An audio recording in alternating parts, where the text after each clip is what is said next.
ግን ብዙ ይቀረኛል። 2 ዓመት ነው እሱን መከታተል የጀመርኩት። የእሱን ትምህርቶች እከታተላለሁኝ። ግን መማር በምችልበት መንገድ ብታጠቁሙኝና እንደው በደንብ ብረዳ ምትተባበሩኝ ከሆነ አላህ ሂዳያ ይስጥሽ። ዱዓ እናደርግልሻለን። እሺ፣ ስለ እስልምና ምን ማወቅ ትፈልጊያለሽ? እኔ ሁሉንም ማወቅ ፈልጋለሁኝ። ብቻ መማርበትን መንገድ ካመቻቹልኝ መማር ፈልጋለሁኝ። ከዛ መስለም ፈልጋለሁ። ግን በደንብ ማወቅ መሰለሽ አልኢስላሙ በሕር፣ እስልምና በሕር ነው።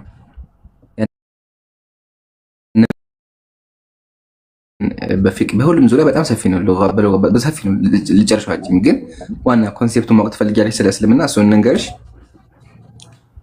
አዎ፣ እሺ። ዋና የእስልምና ኮንሴፕት ምንድን ነው? ላኢላሃ ኢላላህ ሙሐመድ ረሱሉላህ የሚል ነው። ትርጉሙ ምንድን ነው? ከአላህ ውጭ በትክክለኛ የሚመለክ አምላክ የለም፣ ነብዩ መሐመድም የአላህ ባሪያና መልእክተኛ ናቸው የሚል ቃል ነው። ይሄ ቃል ነው መሰረቱ። ኦኬ፣ መጀመሪያ ላኢላሃ ኢላላህ ስንል ትርጉሙ ካለን አንድ አምላክ አለ፣ ያ አምላክ ደግሞ ትክክለኛ አምላክ ነው። ከሱ ውጭ ደግሞ ማለት በሙሉ ጣዖታት ናቸው በመካድ ነው። ሳራ በአንድ አምላክ አምነሻል? በአንድ አምላክ አምነሻል? እኔ እንደ እምነቴ ያው በአንድ አምላክ አለ ብዬ ነው ማምነው። ማሻአላህ። ያው በክርስትና ይሰልሱ በአካላት ወይ ተወሐዱ በመለኮት ስለሆነ ነው። ይሄን ክደሽዋል? ሶስት አካል የሚሆን አትቀበይም?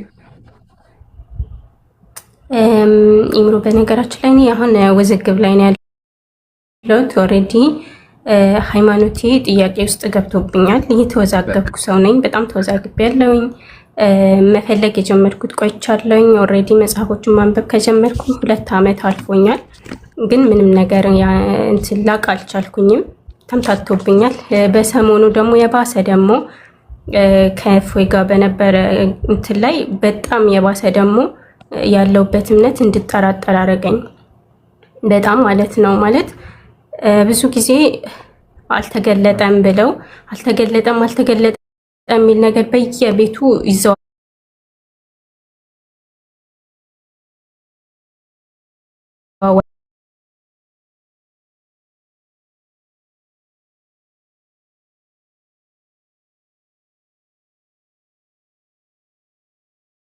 ማይችል መቀነስም እንደማይችል ተረድቼበታለሁ። ምክንያቱም መጽሐፍ ቅዱስ ብዙ ቦታ የተበረዘ ነገር አለ። የተፈለገ ጊዜ ይቀነሳል፣ ያልተፈለገው ተቆርጦ ይወጣል። ይሄ ነገርም ተረድቻለሁኝ። ግን በእስልምና ላይ ምን ያክል በጥንቃቄ እንደምትጓዙና ምንም ነገር መጨመር እንደማትችሉ መጽሐፋችሁ ላይ ምንም ነገር መጨመርም መቀነስም እንደማይቻል ተረድቼበታለሁ። ይሄ በቃ በደንብ እንዲገባኝ ነው ያተደረገውና አልተገለጠም በሚለው ላይ ይሄ ቀን ላይ በደንብ አዳምጬ የነበረ እሱ ቤት ከታችሁኝ እሱን እንትን ብሎኛል። ግን ይሄ ብዙ ቦታ ኮሜንት ላይ አላህ ይሮጣል የሚለው ነገር አለና እሱ ጋር ይሮጣል የሚለው ኬት መጣ? ይሄ ነገር በደንብ የምታብራራልኝ። ማለት ምን ላይ ተሞርኩዘው ነው? ያኔ እኔ እንጃ ያኔ ስከታተል አምልጦኝ አልመሰለኝ ይሄ ነገር ላይ የተወራበት ቦታና ምኑ ጋር ነበረ ይሮጣል ብሎ እንግዲህ ማለት እንዴት ይሄ ነገር ታብራራልኝ? ያው እንደ ጥያቄ ነው።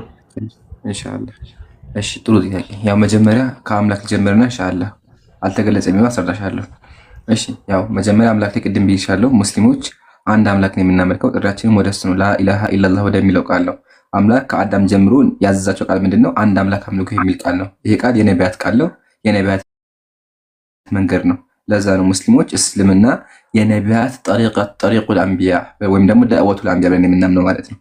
ይህን ከተረዳሽ ያው ይህ ሰፊ ሀሳብ ነው፣ ግን ኢንሻአላህ በዚህ እንለፈውና ክርስትና ላይ ግን 3 አምላኮች አሉ፣ አብ፣ ወልድ፣ መንፈስ ቅዱስ። እነዚህ 3 አምላኮች እግዚአብሔርም አያውቃቸውም፣ መጽሐፍ ቅዱስም አያውቀውም፣ ነቢያትም ኢቭን ኢየሱስ ሐዋርያት አያውቁትም። ስለዚህ በደንብ አገኝ ሳራ ይሄን ነገር መርምሪ። 3 አምላክ ማምለክ ገሃነምን የሚያስገባ አምላካችን አለ ኢንተሁ ኸይረን ለኩም፣ እናንተ ክርስቲያኖች 3 አምላክ አለ አትበሉ፣ ኸይረን ለኩም ለእናንተ ይሻላልና፣ ኢነመላሁ ኢላሁን ዋሂድ አላህ እሱ አንድ አምላክ ነው አለ። ስለዚህ አንድ አምላክ አምልኪ። ይሄ ግልጽ ይመስለኛል። አልተገለጸም ወደሚለው ሐሳብ ስንመጣ መጀመሪያ ሙስሊሞች አንድ ነገር ማወቅ አለብሽ። አምላካችን የሚመስለው የለም። አምላክ ቁርአን ላይ ምን አለ? ለይሰ ከሚስሊሂ ሸይእ አለ። እሱን የሚመስል ምንም ነገር የለም አለ። ቀጥሎ ምን አለ? በእርሱ እውቀትን አያውቁም አለ። እኛ አምላክን ሙሉ ለሙሉ አናውቅም። አምላክን ያየ የለም። ይሄ በሁሉም አለ። አምላክን ያየው የለም አይደለም። በእውቀት አናካበው። አምላክ እውቀቱ ሰፊ ነው። እንደዛ ካልሽማ አምላክ ሰማይና ምድር እንዴት ፈጠረ? አምላክ እንዴት በሆነ ነቢያት ላከ? አምላክ አይባልም። አምላክን ያየ የለም። አምላካችን ቁርአን ወላ ይፈጠር ነብይ ሸያ አቤት ሀቢቢ ይብሮ ቴሌግራም ላይ ይብሮ ናማ ቴሌግራም ላይ አፎን እሺ ይብሮ ቀጥል። ችግር የለም ሀቢቢ ቀጥል። አምላካችን ምን አለ? ፈላ ተድሪቡ ሊላሂ አልአምሳል ለአላህ ምሳሌዎችን አትናገሩ። ስለዚህ ነው ሰዎች ለአምላክ ምሳሌ ማናረግም በእውቀትም አናካበው። ታዲያ ቁርአን አምላካችን ስለ አምላክ አምላካችን ቀጥሎ ማለት ወላ ተቅፉ ማ ለይሰ ለከ ቢሂ ኢልም አለ። ለአንተ በእርሱ እውቀት የለህ አትናገር አለ። ሙስሊሞች የማናቀውን አንናገር። ገባሽ? የማናቀው አንናገርም። መስሚያ ማያ ልብም እነዚህ ሁሉ ባለቤታቸው ከእነሱ ይጠየቃል። የውመል ቂያማ አምላካችን ይጠይቀናል። ስለዚህ ሙስሊሞች ስለ አምላክ የማናቀውን አናወራ። ኦኬ ምሳሌ አምላክ ቁርአን ላይ እጆች አሉኝ አለ። ስለዚህ እኛ ሙስሊሞች አምላካችን እጅ እንዳሉን እናምናለን። ግን ደግሞ ያልተነገረ ነገሮች አሉ። ስለዚህ እሱን አናቅም ብለን የምናልፈው የለውም አንልም፣ አለውም አንልም። አልተነገረንማ። ግን ሲፈቱ ለቀቢህ ከሆነ አምላክ ዝቅ የሚያደርግ ከሆነ አንቀበል። ነገር ግን በቃል ደረጃ ከሆነ ያልተነገረን ከሆነ አናቅም ብለን የምናልፈው ለምን? እውቀት ሙሉ እውቀት ስለ አምላክ የሚያውቅ የለማ። አምላክ በገለጸ እኔ አደምን በእጆቼ ፈጥሬያለሁ አለ እና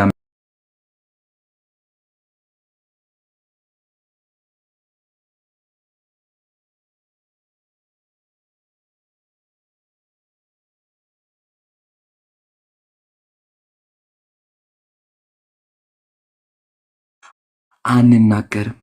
ይሄ ነው ፖይንቱ። ስለዚህ አንድ ከተነሳ ያልተገለጸ እኮ አልተገለጸም እናልፋለን፣ ካልተነገረም ማለት ነው። ግን ይገርምሻል፣ ይሄም እኮ በክርስትናም እንደው አለ ያዥው በሚለው ማለት ነው። ያው ተመልከቺ፣ ምሳሌ አንድ መጽሐፍ ልጥቀስልሽ። ያው ሚስጥረ ስላሴ ሲጀመር ከቃሉ እንጀምር። ሚስጥረ ስላሴ ምንድነው? ሚስጥረ ስላሴ ምንድነው? ሚስጥር ማለት ነው። ሚስጥር ምንድነው? ከሰዎች የተደበቀ ነው አይደለ? ሚስጥር ምንድነው? ሰዎች የማያውቁት ማለት አይደለ? ስለዚህ ከቃሉ እንኳን ስንጀምር አምላክ ሚስጥር ነው በክርስትና ያጀማ አምላክ ሚስጥር ነው። ለዛ ነው አብዛኛው ክርስቲያን አሁን ድረስ ይወዛገባል። ብዙ ክርስቲያኖች በምን ሶስት አምላክ አለ አንድ አምላክ ነው ያወዛግባቸዋል። ለዛ ቄሱ ምን ይላል? ስላሴ ትደነቅ ወትተመም ያለ በግዕዝ ይናገራል። ስላሴ ትደነቃለች እንጂ አትመረመርም ይላል። ትደነቅ ያለ ይናገር። ስላሴ ትደነቅ በቃ ማድረግ ብቻ ሱብሃንአላህ ተዓላ ዝም ተቀምጠ ዋው ዋው ብቻ ማለት የሚቻለው እንጂ አይታወቅም ብሎ ይናገራል። ከቃሉ ስንጀምር ማለት ነው። ቀጥሎሳ ተመልከቱ የመጽሐፍ ኦኬ እሺ ያው የመጽሐፍ መጀመሪያ መጽሐፉን ላሳይሽ። መጽሐፉ ሰይፈ ስላሴ ሰይፈ መለኮት ነው። እንደዚህ ይላል። አይ ቲንክ አለፍኩ መሰለኝ። ያው እዚህ ጋር ሚስጥርህ አለ ከሰውና ከመላእክት ከማንኛውም ፍጥረት ሁሉ የተደበቀ ነው አለ። ስለ እግዚአብሔር እንኳን አንቺ መልአኮች የማያውቁ መልአክ ራሱ አያውቅም። አይሻለ በክርስትና ራሱ አለ። ስለ አምላክ አያውቁም ክርስቲያኖች። እኛ ግን ስለ አምላክ አንድ እንደሆነ ባህሪያቶቹን ሲፋዎቹን በነገረን መጠን እናውቃለን። በነገረን መጠን ምሳሌ አምላክ ሰሚ ነው፣ ተመልካች ነው፣ አዛኝ ነው፣ ሩህ ነው እናውቃለን። እነዚህ የተነገረን እንቀበል አይሻለ። ግን የእግዚአብሔር ሚስጥር ይሄ ሶስት አምላክ የሚለው አንቺን ብቻ ሳይሆን የሚያወዛገው መልአኮችም ይወዛገባሉ። አይገባቸውም። መልአክ ራሱ አይገባቸውም። ሰዎችም መልአኮችም አይገባቸውም። ስለዚህ ክርስትና ሙሉ ድፍን ነው። እስልምና ላይ ግን አምላካችን ራሱን ገልጾልናል በሚገባ መንገድ። ከዛ ውጭ ያለውን ደግሞ አልተነገረንም፣ አልተገለጸንም ብለን እናልፋለን። ለምን? አምላካችን ላይ ያለውን ነገር አለው የለውም ብለን ስለማንናገር ማለት ነው። ግልጽ ሆኖልሻል? ይሄ መጀመሪያ እሺ። አሁን ይሄኛው ግልጽ ሆኖልኛል። ግን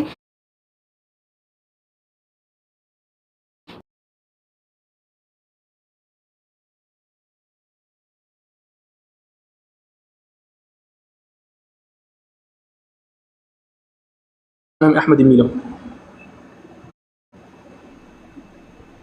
ሙሉ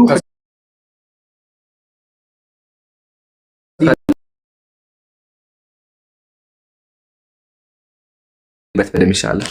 አብሽር ችግር የለውም።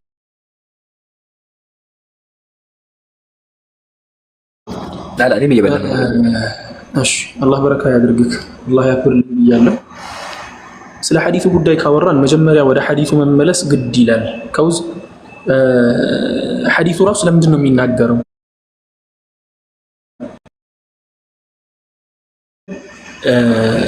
ሙስነድ الإمام أحمد 19ኛው ሙጀለድ 397ኛው ሐዲስ ላይ صفحة ላይ ገጽ ላይ ማለት ነው የመጣ ሐዲስ ነው። ሐዲሱ የሚናገረው አላህ ስብሓነሁ ወተዓላ አነ ዒንደ ظن عبدي بي የሚል ሐዲስ ነው። እኔ እኮ ባሮቼ የገመቱኝ ቦታ ነኝ። በምን ደረጃ? የነሱን ዱዓ በመስማት ደረጃ። እንዴት ነው ይሄን ነገር የነሱን ዱዓ በመስማት ደረጃ የሚለውን ያገኘን ስንል ወአነ መዐሁ ኢዛ ዘከረኒ ፈኢን ዘከረኒ ፊ ነፍሲሂ ዘከርቱሁ ፊ ነፍሲ ወኢን ዘከረኒ ፊ መለኢን ዘከርቱሁ ፊ መለኢን ኸይሪን ሚንሁም ይላል መሰለኝ ለፍዙ። ያው ይቅርታ አድርጉልኝ ከተሳሳትኩ። ያው ከማ ቃለ ዐለይሂ ሰላቱ ወሰላም ነቢያችን ሰለላሁ ዐለይሂ ወሰለም ሲናገሩ አላህ ስብሓነሁ ወተዓላ ምን ይላል? ይህ ግለሰብ ሰዎች መሀል እኔን የሚጠቅሰኝ ከሆነ ስሜን የሚናገርና የሚያወሳኝ ከሆነ እኔም ራሴው አወሳዋለሁ ወይ ደግሞ አነሳዋለሁ የሱን ስም። በሰዎች መካከል ደግሞ ካነሳኝ ከነሱ የሚሻሉ ሰዎች መካከል ወይ ደግሞ መላኢኮች መካከል አነሳዋለሁ ስሙን አለ። ከዚያ ተናገረና አላህ ስብሓነሁ ወተዓላ ወማ ተቀረበ ኢለየ ዓብዲ ቢሸይኢን አሐበ ኢለየ ሚማ ፍተረድቱሁ ዐለይህ ወላ የዛሉ ዓብዲ የተቀረቡ ኢለየ ቢነዋፊል ሐታ ኡሒበሁ አለና ሐዲሱ በጣም ረጅም ነው።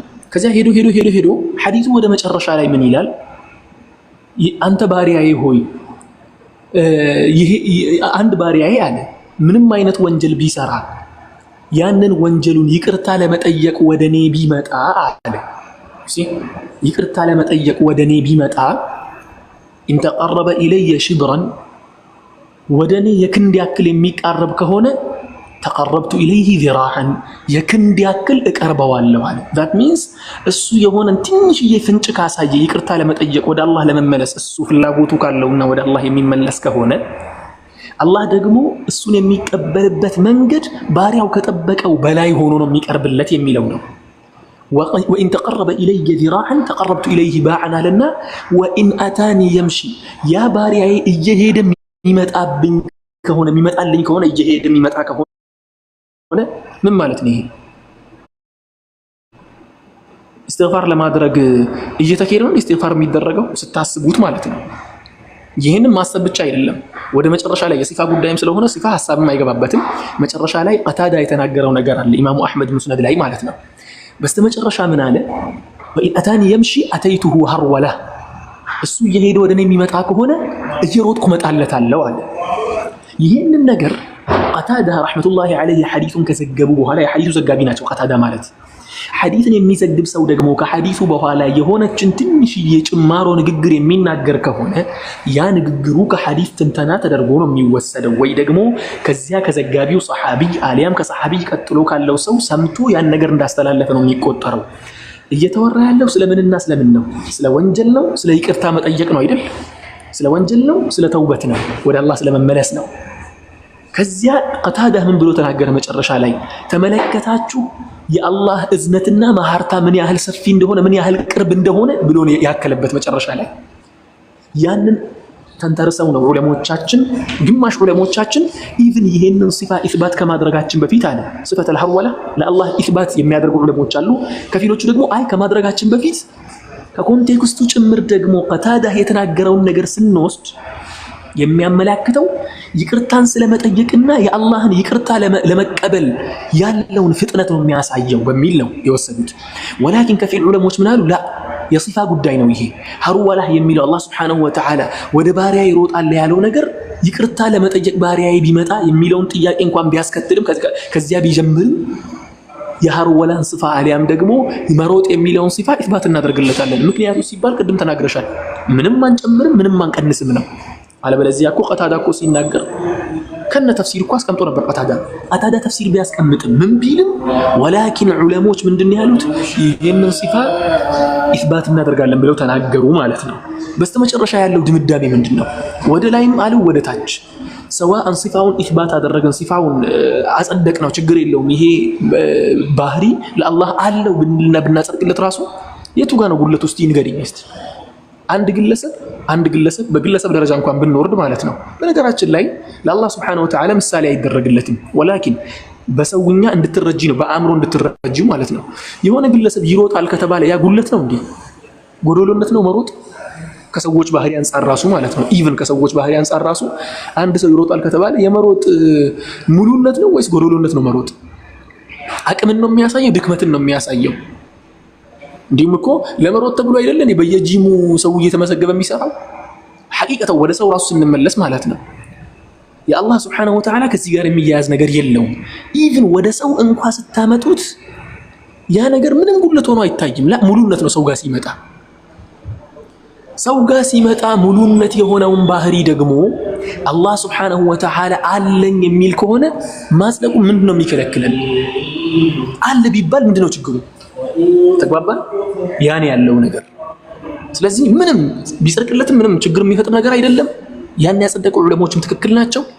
ያላጸደቁት ዑለሞች ደግሞ ከኮንቴክስቱ አዩትና የቀታዳን ንግግር አከሉበትና ሙሉ በሙሉ ይሄ ለመናገር የተፈለገው ሙሉ በሙሉ አላህ ሱብሓነሁ ወተዓላ ባህሪያው ይቅርታ መጠየቅ ሲፈልግ በደንብ ይቀበለዋል ለማለት ነው። ይሄውን ያለው ነገር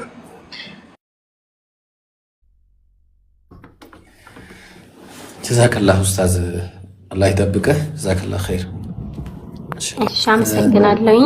በደንብ አብራርተህልኛል፣ አመሰግናለሁኝ። በነገራችን ላይ እኔ ተረድቻለሁኝ በስራ እንደሆነ እንደዚህ መሮጥ ሲባል በስራ እንደሆነ ተመልክቻለሁኝ። ያው ክሊር ስላልሆነልኝ ነው የጠየቅኩት። እሺ መልካም። አንዴ ብሮ ወይ ቀጥል አብኪ። አይ እንትን ሳይሆን አንዴ ለኡስታዝ ልክፈትላቸው ብዬ ነው። ኔትወርክ አስቸግሮኝ ነው እስካሁንም